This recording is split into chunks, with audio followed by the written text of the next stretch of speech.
Welcome back to the series in which I discuss little known or otherwise unusual locomotives, or in today's case, an electric multiple unit. Since I made that unexpectedly successful video on the Class 487s, I've wanted to cover another underground train from London, and after considering a few other trains, I thought the 1983 stock would be an ideal subject. This was a type of EMU that was plagued with several issues throughout its service life, and she didn't last anywhere near as long in service as she was intended to.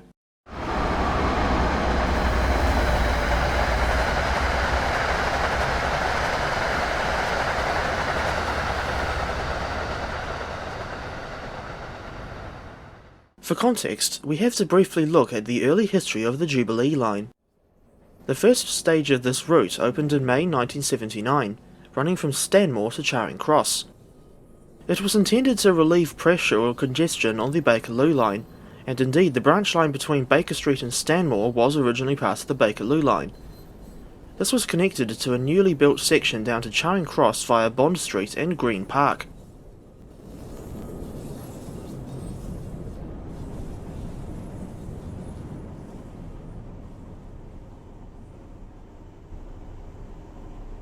The line was originally going to be called the Fleet Line, getting its name from the River Fleet, but this was changed to celebrate the Silver Jubilee of Queen Elizabeth II.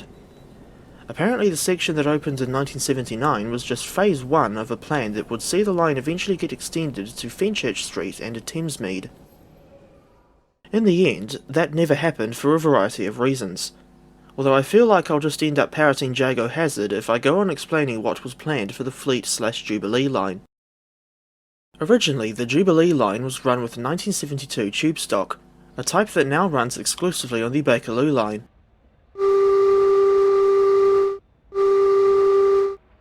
The distribution of deep-level trains around this time was a bit confusing, with 1938, 1959 and 1972 stock often being shuffled around between the Bakerloo and Northern lines.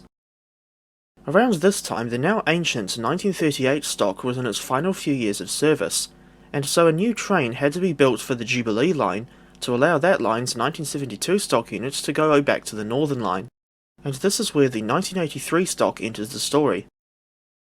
These were the last trains designed by the London Underground themselves, and were also the last in a long evolution of trains based on the 1938 stock, with an original order for 15 sets being placed in 1982.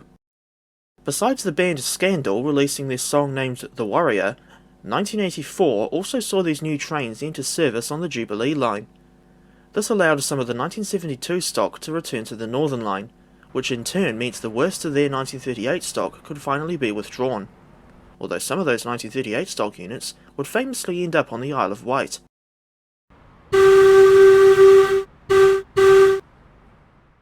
In practice, the 1983 stock would run in 6-car formations, meaning 2 3-car units coupled together.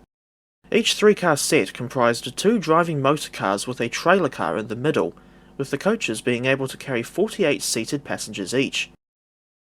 There were many unusual features on these units, starting with the headlights being positioned below the main body shell instead of the cab front. Interestingly, the 1983 stock was directly based on the District Line's D78 stock, with the most obvious difference being the reduced height in order to fit through the smaller tunnels. Both types featured similar cab and interior designs, as well as the unusual single-leaf sliding doors. For their first few years of service, the 83s worked the Jubilee line alongside the 72 stock. To cater for a rise in passenger numbers, a second batch of 83 stock started arriving in 1987, comprising 16.5 units. Passengers were able to press a button on the outside to open the doors, but this new feature was somewhat ruined by the doors themselves.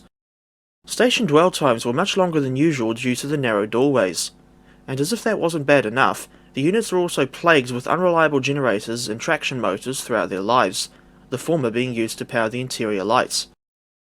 In the 1990s, plans to extend the Jubilee line were finally put into action, though the line would not follow any of the original routes proposed in the 1970s.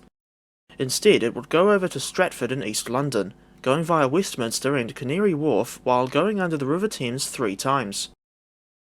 The original plan called for the 1983 stock to be heavily refurbished in order to run on the extension with the new 1996 stock, but this work would involve refitting the older trains with double-leaf doors to reduce the station dwell times.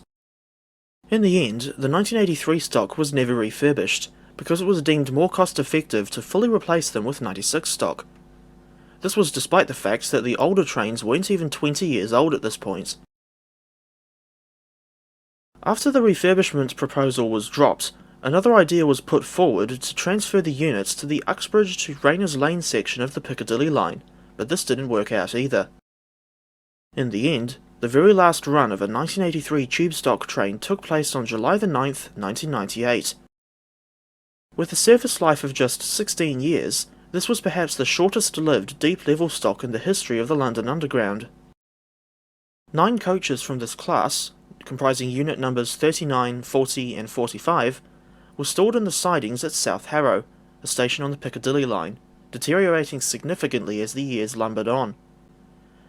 With the start of night tube operations in 2015, extra space was required in the yard to park some of the 1973 stock, and on June 29th of that year, the remaining 83 stock coaches were taken away by road and scrapped by CF Booth of Rotherham.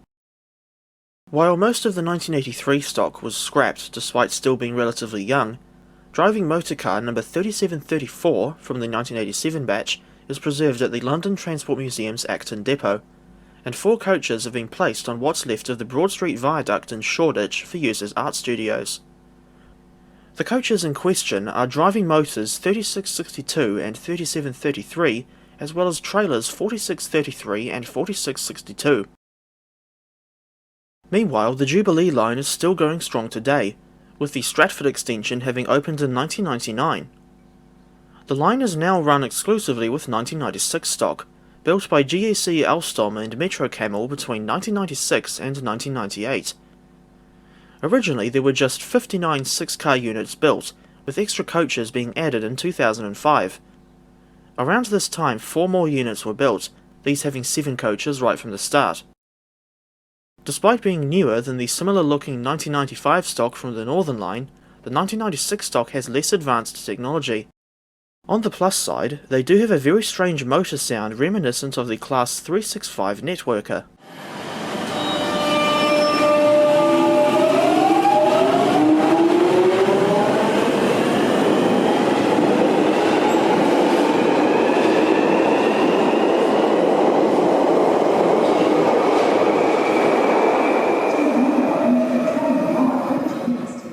But whatever happened to the D78 stock, the 1983 stock's big sister? Fortunately, these would go on to have a long and successful career on the District line, with the last units not being retired until 2017. Bizarrely, this still wasn't the end of their story, as a company called Viva Rail bought 226 D78 stock coaches for conversion into diesel or battery trains for mainline service. The D-train scheme had very mixed results, with some of the old coaches being rebuilt into either Class 230 or Class 484 units. So far there have only been 16 units converted, with 11 of them being 2 or 3 car Class 230s. The remaining 5 are 2 car Class 484 EMUs for service on the Isle of Wight. A trio of Class 230s entered service on the Marston Vale line in 2019, but just 3 years later they were withdrawn until further notice because Viva Rail went into administration. As for the Class 484s, they are all still going, as all maintenance on the Island line is done in-house at Ryde St John's Road depot, with no involvement from Viva Rail. And that's the end of my look at the London Underground 1983 stock, as well as a brief overview of what happened to their big sister.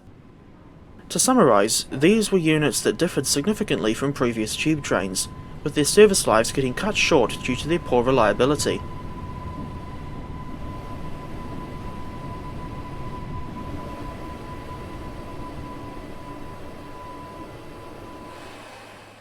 As I often say at the end of these things, feel free to check out the previous episodes in the series. Examples of past subjects include the Great Western Railway 4400 class, Morrison Knudsen TE70-4S, Lyon Metro MCL 80, and Alco C855.